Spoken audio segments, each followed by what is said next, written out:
আজকে আমি আপনাদের সাথে শেয়ার করব আমাদের বছরের শেষ দিনটা কেমন কেটেছে বাচ্চাদেরকে নিয়ে আর বাসার সবার সাথে বছরের শেষ দিনে কী করলাম সেটাই থাকছে আজকের এই ভিডিওতে। হ্যালো এভরিওয়ান, আসসালামু আলাইকুম।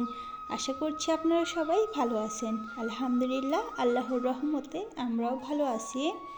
বিয়ের পর থেকে আমার হাজবেন্ডকে ছাড়া এখন পর্যন্ত আমি হ্যাপি নিউ ইয়ার পালন করিনি। এই বছর বাবার বাড়িতে বছরের শেষ দিন পালন করছি। আমার হাজবেন্ড আমাদের বাসায় চলে এসেছে।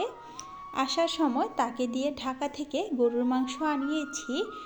যেহেতু আমার বাবার বাসা গ্রামে তো দুপুরের পরে আর কোথাও গরুর মাংস পাওয়া যায় না, আর ঢাকায় তো সবসময়ই মাংসের দোকানে মাংস পাওয়া যায়। আমাদের প্ল্যান ছিল নতুন বছরে আমরা সবাই মিলে বারবিকিউ করব। তারপর আমার মা চাচিরা মিলে জানালো বারবিকিউ করার প্রয়োজন নেই, আমরা গরুর মাংস দিয়ে বিরিয়ানি রান্না করি মাটির চুলায়, তারপর বাসার সবাই মিলে বিরিয়ানি রান্না করে খাই। যে কথা সেই কাজ। আমার হাজবেন্ডকে কল দিয়ে বললাম ঢাকা থেকে গরুর মাংস নিয়ে আসতে 2 কেজি। সে গরুর মাংস নিয়ে আসলো। তারপর বাজার থেকে পোলাও চাল, বিরিয়ানির মশলা আনালাম। এখন মাটির চুলায় আমরা বিরিয়ানি রান্না করছি। এটাকে পিকনিক বললেই চলে। সবার ঘর থেকেই সবাই সব কিছু দিয়েছিল, আর রান্নার দায়িত্বটা পড়েছিল আমার ওপর। আমার হাতের বিরিয়ানি নাকি অনেক মজা হয়, সবাই আমাকে বলল রান্না করে দিতে। আমার তো এই ঠান্ডার মধ্যে বাইরে রান্না করতে একদমই ইচ্ছে করছিল না। আমি তাদেরকে বলেছিলাম যে না, আমি রান্না করব না, আমার ছেলে ছোট, আমার ছেলে কান্না করবে। তারা বলল আমার ছেলেকে রাখার দায়িত্ব নাকি তাদের। তারা সব কিছুই কেটে কুটে দিয়েছিল, আমি শুধু রান্নাটা করছিলাম। আর আমার পাশে সবাই বসেছিল, আমি কিন্তু একা ছিলাম না। আমি বিরিয়ানিটা রান্না করছিলাম আর সবাই একসাথে বসে গল্প করছিলাম। সময়টা অনেকটাই ভালো কাটছিল মাশাল্লাহ। আমি কড়াইতে তেল দিয়ে পেঁয়াজটাকে ভেজে নিয়েছিলাম, তারপর গরুর মাংসটা দিয়ে দিলাম। মাংসটা আমি ছোট ছোট টুকরা করে কেটে নিয়েছিলাম। তারপর ধুয়ে পানিটা ঝরিয়ে মাংসটা দিয়ে দেওয়ার পর এখানে বিরিয়ানির মশলা দিয়ে দিলাম 2 প্যাকেট। মশলা দিয়ে দেওয়ার পর দিয়েছিলাম আদা রসুন বাটা, কাঁচামরিচ, স্বাদ মতো লবণ। এরপর আমি চুলায় মাংসটাকে ভালোভাবে কষিয়ে নিয়েছি।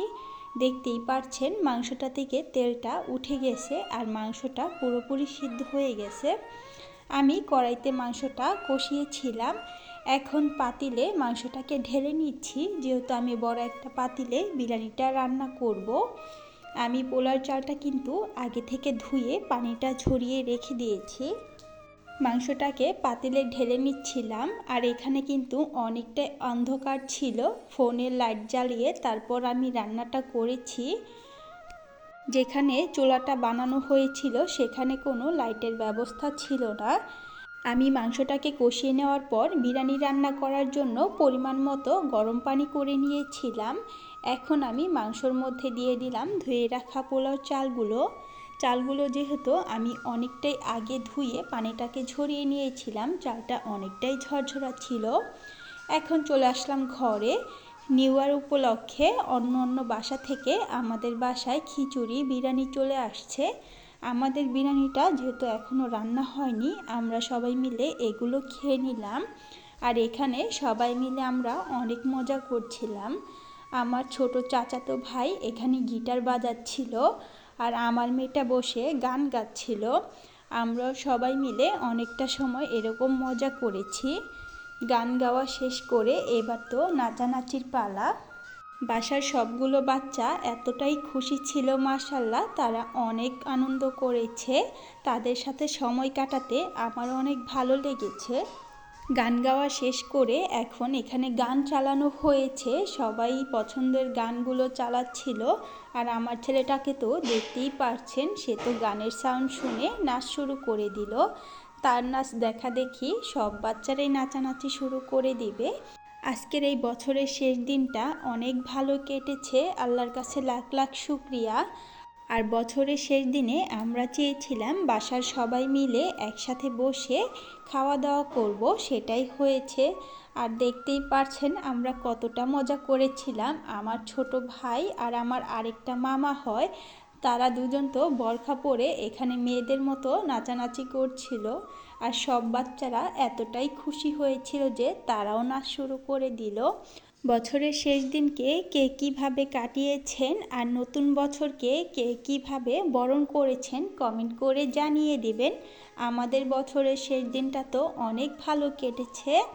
এখানে আমার ছেলেটা বসে তার মামাদের নাচ দেখছিল। আর আমার হাজব্যান্ডও চলে এসেছিল, যেহেতু রান্না শেষ আমি তাকে কল করেছিলাম। সে বাজারে গিয়েছিল, বাজার থেকে চলে এসেছে। এখন আমরা সবাই একসাথে রাতের খাবারটা খেয়ে নিব। বিরিয়ানিটা রান্না করা শেষ হয়ে গিয়েছিল, বিরিয়ানির পাতিল সহ ঘরে নিয়ে এসেছি আর সব বাচ্চারা একসাথে বসেছিল। আমি বাচ্চাদেরকে খেতে দিয়ে দিলাম, সবাই বসে খাচ্ছিল। মাশাআল্লাহ, বিরিয়ানিটা কিন্তু অনেক ভালো হয়েছিল, খেতে অনেক মজা লেগেছিল। খাওয়া দাওয়া শেষ করে রাত 12টা বাজে আমরা ছাদে চলে আসলাম। আমার হাজব্যান্ড ঢাকা থেকে এখানে এসে আমাদের বাজারে গিয়েছিল বাচ্চাদের জন্য এই বম কেনার জন্য, কিন্তু বাজারে গিয়ে দেখলো দোকানে তেমন কোনো বম নেই, সব কিছুই আগে কেনা হয়ে গেছে। যে কয়েকটা ছিল সেই কয়েকটাই নিয়ে এসেছিল। আমার তো ফানুস অনেক ভালো লাগে, আমাদের বাজারে ফানুস ছিল না, তাই আর ফানুস আনা হয়নি। দোকানে যে কয়েকটা পেয়েছে সেগুলোই নিয়ে এসেছিল। আর আমার ছেলেটা যেহেতু অনেকটাই ছোট, তাকে নিয়ে আমি ছাদে এসেছিলাম। ছাদে আসার পর দেখতে পারলাম বাইরে অনেক ঠান্ডা বাতাস, তাই আমি বেশিক্ষণ ছাদে না থেকে ঘরে চলে এসেছিলাম। আমি কিছুক্ষণই ছাদে থেকে ছিলাম। বাচ্চারা এগুলো নিয়ে অনেক আনন্দ করছিল। আর আমার মেয়েটা তো বমকে অনেক ভয় পায়, সে শব্দ শুনেই ভয় পেয়ে গিয়েছিল, তাকে নিয়েও আমি ঘরে চলে এসেছিলাম। এখানে আমার হাজব্যান্ড বমগুলো ফোটাচ্ছিল আর আমার ছোট ছোট ভাই বোনগুলো অনেক আনন্দ করছিল। তাদের খুশি দেখে তো আমার অনেক ভালো লাগছিল। ঢাকার মানুষ নতুন বছরে যেরকম আনন্দ করে, গ্রামের মানুষগুলো কিন্তু একদমই সহজ সরল। তারা রাত 12টার আগেই ঘুমিয়ে পড়ে, 12টা পর্যন্ত কিন্তু অপেক্ষা করে না। আমার ছোট ছোট ভাই বোনগুলোও কিন্তু জানতো না যে রাত 12টা বাজলে বম ফোটাতে হয়, নতুন বছরকে বরণ করে নিতে হয়। আমার কথাই তারা এত রাত পর্যন্ত জেগেছিল, নয়তো তারাও কিন্তু আগে আগেই ঘুমিয়ে যায়। একটা কথা মনে রাখবেন, যেই পানির গরমে ডিমকে শক্ত করে সেই পানি আবার আলুকে নরম করে তোলে। আমার আল্লাহ জানেন কাকে কোন সময় কিভাবে কি দান করতে হবে। সুতরাং আল্লাহর উপর ভরসা রাখুন। নতুন বছর সবার ভালো কাটুক, সবাই ভালো থাকবেন আর আমার পরিবারের জন্য দোয়া করবেন। আল্লাহ হাফেজ।